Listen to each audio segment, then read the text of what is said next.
What I mean is, it's not a bad idea. You can use either one of these phrases. A lot of times in English, instead of saying the problem, you'll hear us say the thing. The thing is, So the thing is, the due date is today. So instead of saying the problem is, the due date's today, like we're way behind, we would say, the thing is, the project's due today.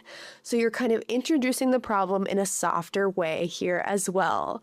I'm sure you've heard English speakers say this. Hopefully you haven't been confused, but now you'll know exactly what we mean when we say the thing or the thing is. When we want to emphasize something, maybe it's not necessarily a problem, but we just want to make sure that the person is paying attention to it.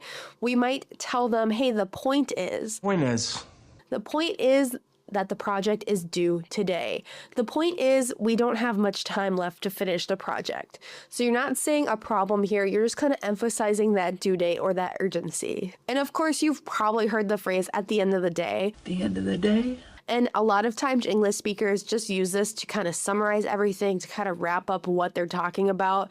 And they don't even realize that they use it so much. If you listen to English speaking podcasts, you'll hear this all the time. At the end of the day, it's kind of like summarizing your thoughts or saying, I'm not going to ramble on too much about this. At the end of the day, this is all that matters. Now that we've talked about some phrases that English speakers just naturally use to clarify or help someone understand what they're saying, let's talk about some phrases that can help them add information on. A really great phrase to use is on top of that.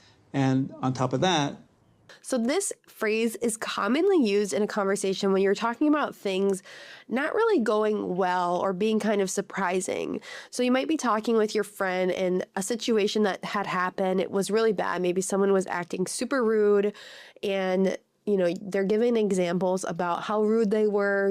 They didn't say please or thank you. They were arguing, and you might say, yeah, and on top of that, and you have another point to add. So it's just kind of like agreeing with the person and adding more information. But again, it's not one of those phrases you'll hear in a textbook. It's really naturally added on top of that. Or maybe your kids were sick last week, and on top of that, you had a ton of work to get done. So it was just a really challenging week in general. When someone makes a point, you might have something that kind of goes against what they said or you kind of balances it out.